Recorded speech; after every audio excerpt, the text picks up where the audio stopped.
Welcome to the 2021 Global Innovation Forum. I'm Tom Ellis and I have the pleasure of chairing this virtual conference.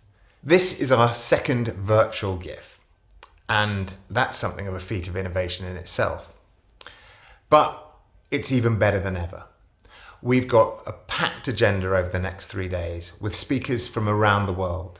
We've got thought leaders, innovators, designers, even ninjas. And there's a chance for you to take part in tours, workshops, Ask the Expert sessions. You can even try mindfulness and Pilates. So there's a lot to enjoy. And a big virtual round of applause emoji to Max and all the Selectiva team for putting this together and working tirelessly behind the scenes. Thank you guys.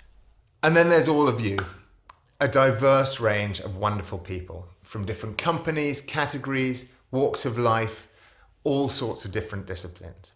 We really encourage you when you can and as best you can virtually to get out there and connect with one another, because we all know how valuable that can be.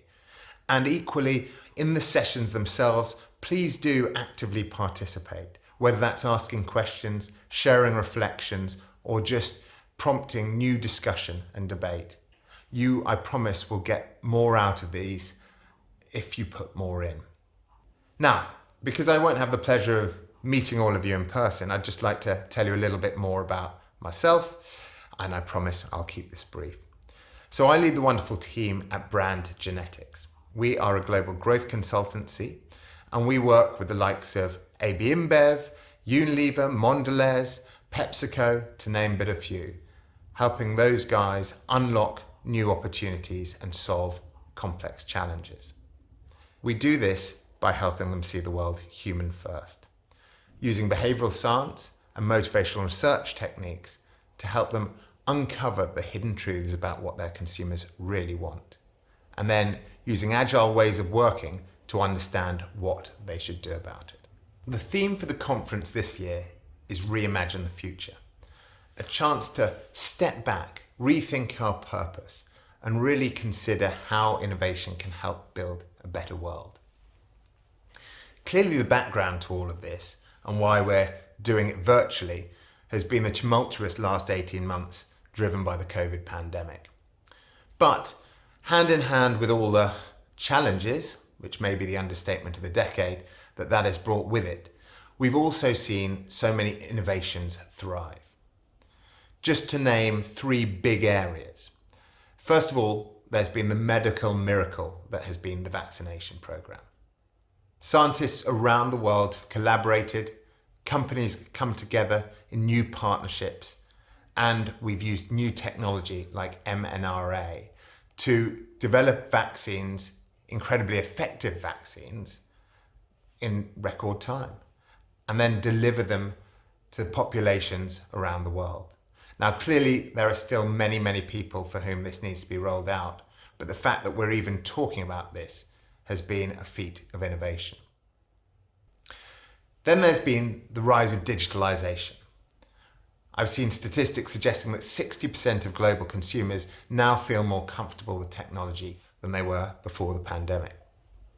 Now, whilst this has facilitated frivolous things like my online shopping habit, it's also brought to the fore the potential of technology to unleash things like healthcare and learning.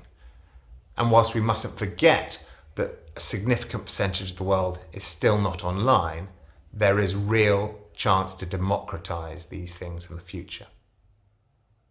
And thirdly, working from home, as many of us still are.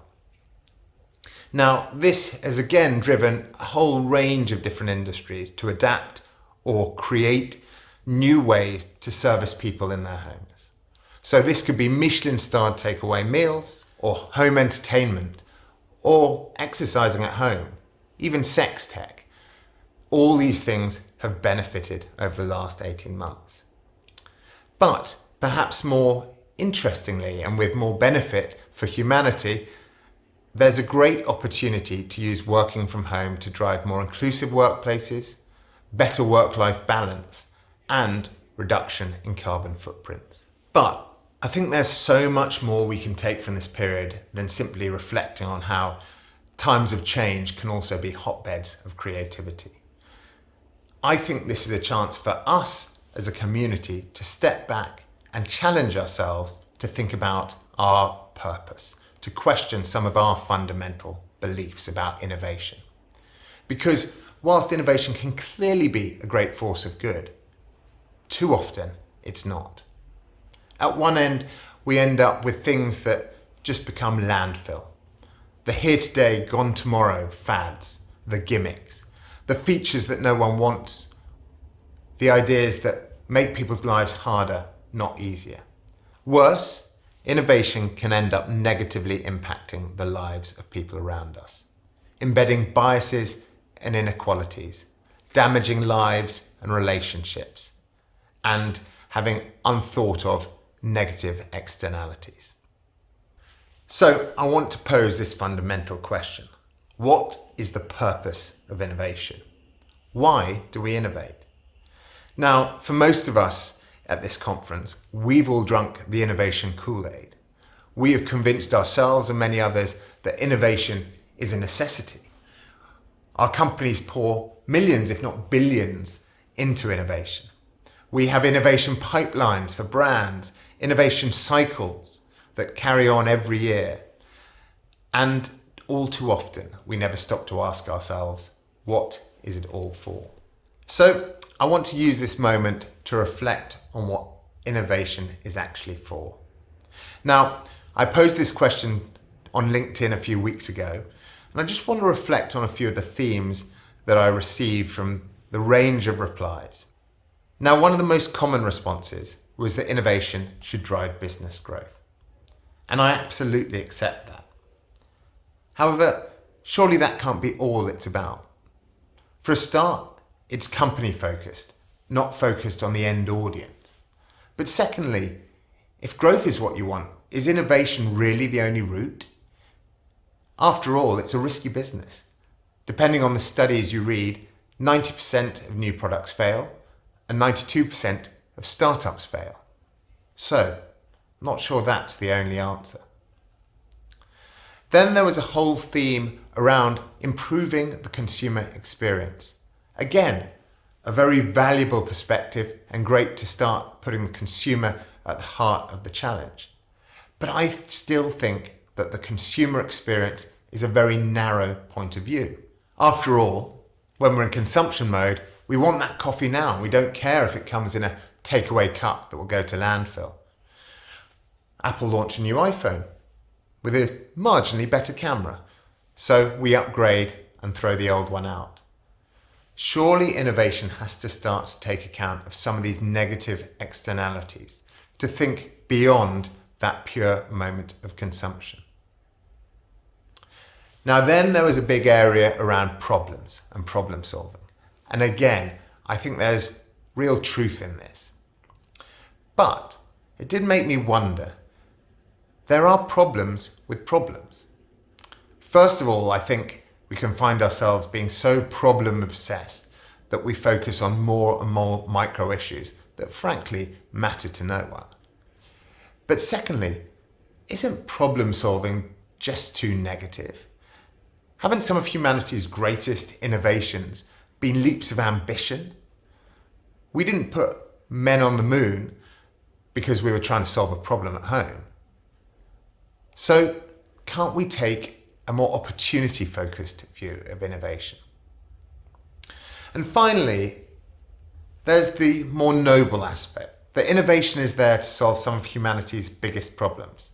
Now, I love this because this allows me to polish my halo and feel really good about what I do. But then it gets me thinking.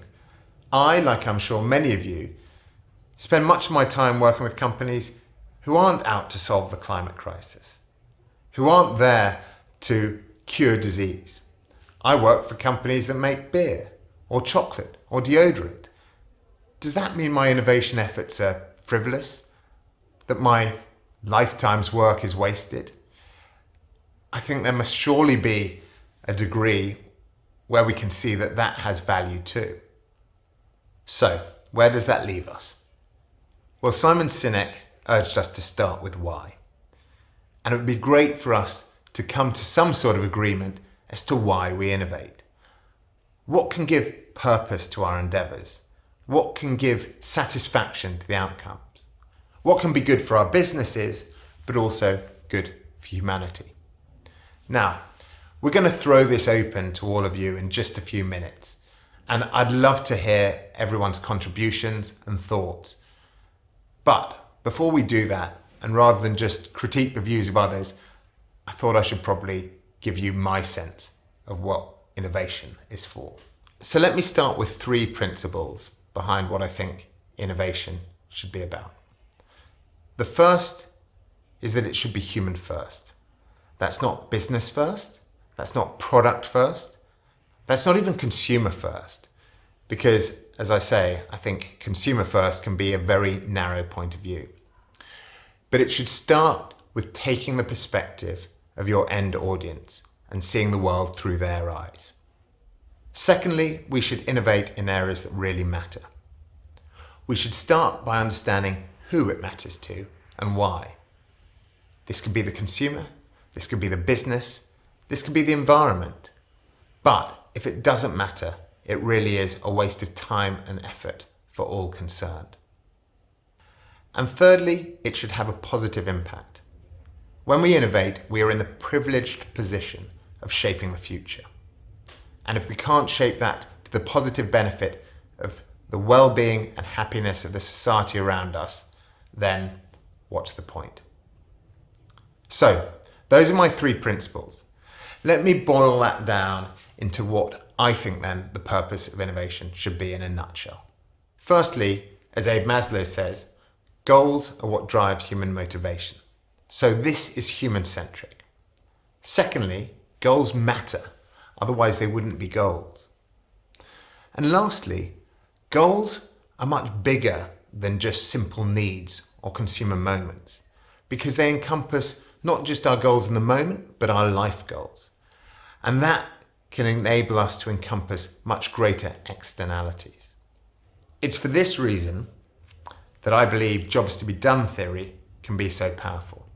I'm sure many of you know this theory that was popularized by Harvard business professor Clay Christensen, but let me give a brief synopsis. Christensen said, people hire products to help them get jobs done. So what do we mean by that? Well, hire is a temporary term. When you buy or use a product, that's what you're doing. Effectively, you're hiring it for a job. And a job, well, what's that? It's the progress that you want to make in a particular set of circumstances. In effect, it's progress towards your goals. So you can see why it ties in neatly to what I was saying earlier. Now, when you start looking at the world this way, you start thinking about, instead of upgrading products and services, upgrading people instead. And that can be really revelatory when it comes to thinking about innovation. Now, critically, jobs to be done are about people. Brands and businesses, they don't have jobs. People have jobs. So again, this makes us very much human-centric. And secondly, what we find is that jobs naturally matter. Again, like goals, if it's a job worth doing, it's something that matters to people. So that gets us over that hurdle. Finally, jobs helps us to ladder up and align with people's broader life goals, not just their consumption goals. It allows us to recognize that people want to be something far more than they want to do or have something. Now, the difference is subtle but profound, and it can help reveal really exciting breakthrough insights when it comes to innovation. So, if the human first purpose of innovation is to help people and society progress against their goals, then jobs to be done theory is a practical way that can help you as an innovator think in that way. We've created at Brand Genetics a series of 12 tips that can help you, whether you're an expert, job to be done theorist, or a novice to it, apply this in your innovation practice. So please either click on the link that will be in the chat now, visit our website, or email me directly if you want to get hold of this. So that's what I think, but I'm really excited to hear what you think. Now, That debate and discussion will be really rich, I'm sure. But let us all just take that moment to step back and reimagine innovation's future. Because, as Stephen Hawking put it, we are all time travelers journeying together into the future. Let us work to make that future a place we want to visit. Thank you.